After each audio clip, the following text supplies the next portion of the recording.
Adam Driver and Steven Soderbergh spent 2 years developing a Ben Solo movie called The Hunt for Ben Solo. A complete script, Lucasfilm support, everything ready to go. And Disney said no. They literally couldn't figure out how to bring back a character in a franchise that already resurrected Palpatine with the line, "Somehow Palpatine returned." Let that sink in.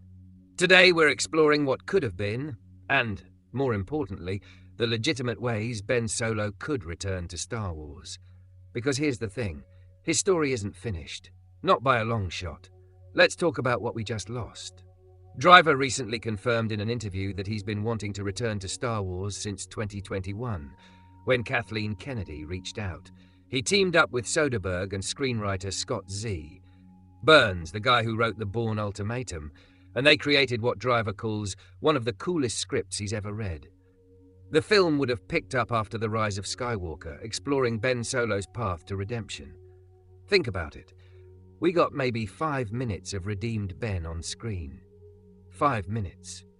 For a character who spent 3 films wrestling with the light and dark, who carried the Skywalker legacy, who was arguably the most complex character in the sequel trilogy. But Disney executives Bob Iger and Alan Bergman rejected it because they didn't see how Ben Solo was alive. The irony here is staggering. The same studio that cloned Palpatine, brought back Darth Maul, cut in half, and recently resurrected Asajj Ventress in Tales of the Underworld using Night Sister magic, suddenly can't imagine how someone could survive in Star Wars. The fan response has been massive. Within hours of Driver's announcement, hashtags like #hunting for Ben Solo trended globally with over 50,000 engagements. Fans literally paid for a plane to fly a banner reading "Save the Hunt for Ben Solo" over Disney Studios. There's a billboard in Times Square. This isn't just about wanting more Adam Driver, though let's be honest, the man's incredible. This is about a story that feels genuinely unfinished. Now let's get into the canon ways Ben Solo could actually return, starting with the most fascinating, the Force Dyad. In The Rise of Skywalker, Palpatine calls Rey and Ben a dyad in the Force, a power like life itself, unseen for generations. This isn't just some mystical connection. According to the official visual dictionary, their bond transcends both space and time. That's huge. Think about what we already saw them do, teleporting objects across the galaxy, physically touching each other while light years apart, even swapping locations during the throne room fight. Here's where it gets really interesting. When Ben sacrificed himself to save Rey, he transferred his entire life force into her. The novelization by Ray Carson includes Ben's last words to Rey, "I will always be with you." Now, we've seen essence transfer before. It's literally what kept Palpatine existing as a disembodied consciousness. So is it possible that Ben's consciousness didn't just vanish, but actually lives on through their dyad bond? The canonical Star Wars reference materials confirm that dyad bonds don't just transcend space, they transcend time itself. If Rey and Ben were one in the Force, as Palpatine described them, then Ben's death while Rey lives might not mean complete separation. A part of him could genuinely exist within her Force presence. Not possession, not haunting, but a genuine connection where his essence remains accessible. This opens up incredible storytelling possibilities for the upcoming New Jedi Order movie. Rey could access Ben's memories, his insights, his understanding of both the light and dark sides. She's trying to rebuild the Jedi Order. Who better to help one who experienced both extremes and chose redemption? And here's the kicker. This doesn't require resurrection. It's using established canon in a meaningful way. But the Dyad Connection isn't the only option. Let's run through the other legitimate possibilities that exist in Star Wars canon. Force Ghost, the most straightforward path.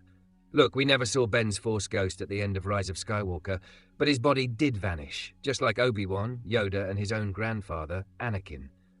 Now, traditionally you need training to become a Force Ghost, but the Skywalkers seem to be special cases. Anakin, Luke, Leia, and Ben all died through selfless sacrifice, using the Force to protect others. They achieved what other Jedi had to train for. And remember, Leia and Luke passed into the Force at almost the same time as Ben. They could have guided him into Force ghosthood just like Qui-Gon and Yoda did for others. The world between worlds, This one's from Rebels, and it's basically Star Wars' ultimate, we can fix this mechanism. It's a realm where all of time exists simultaneously. Ezra Bridger used it to save Ahsoka from Darth Vader, and interestingly, he heard Kylo Ren's voice while exploring it. Some theories suggest Exegol itself might be connected to the world between worlds through vergences in the Force. If Ben's body died there and there is a connection, that creates a clear path for someone to reach through time and bring him back. It's been done before in canon. Night Sister magic? We just saw this work in 2025 with Tales of the Underworld bringing back Asajj Ventress through complete resurrection using Night Sister magic. We've seen necromancy in Clone Wars and Ahsoka. The Great Mothers are out there. Yes, this could create new complications. What if Ben comes back incomplete? What if he's struggling between light and dark again? That's not a bug, it's a feature. That's compelling storytelling. Clone body. Look, if Palpatine could do it, the technology exists. The Sith Eternals cloning facilities on Exegol survived. Would this be the most satisfying option? Probably not, but it's on the table.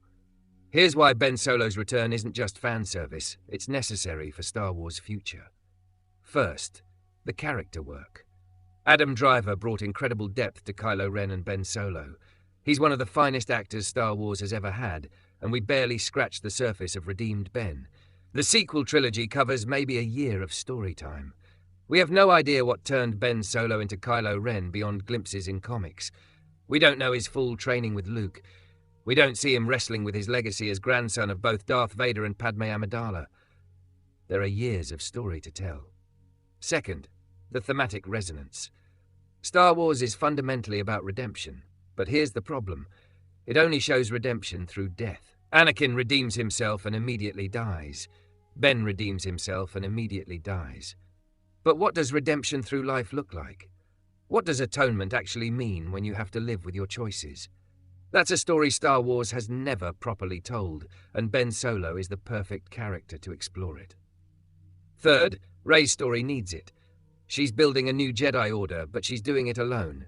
Luke had Obi-Wan and Yoda guiding him. Who does Rey have? Her parents were nobodies who sold her. Her grandfather was the galaxy's ultimate evil. Her master Luke is gone. Her connection to Leia was brief. But Ben? Ben was her equal, her other half in the Force. Someone who understood both darkness and light, who made terrible choices and found his way back. That perspective is invaluable. And let's be real about the meta-narrative here. Star Wars has been playing it safe with projects like Mando spin-offs and familiar territory. Those shows are great, but where's the risk? Where's the bold storytelling? A project like The Hunt for Ben Solo, moody, introspective, character-driven, is exactly what Star Wars needs to evolve beyond being a nostalgia factory.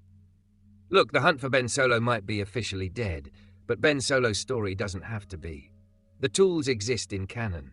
The fan demand is there. Adam Driver is willing. And most importantly, there's a genuinely compelling story to tell about redemption, legacy, and what it means to carry the Skywalker name. Steven Soderbergh said, "I really enjoyed making the movie in my head. I'm just sorry the fans won't get to see it." But here's the thing about Star Wars. No story stays buried forever. If there's one thing this franchise has taught us, it's that hope persists. Maybe not as a theatrical film, maybe as a Disney Plus limited series, or an animated project, or even a novel that could later be adapted. The possibilities are there. So, what do you think? Should Ben Solo return? How would you want to see his story continue? Drop your thoughts in the comments below.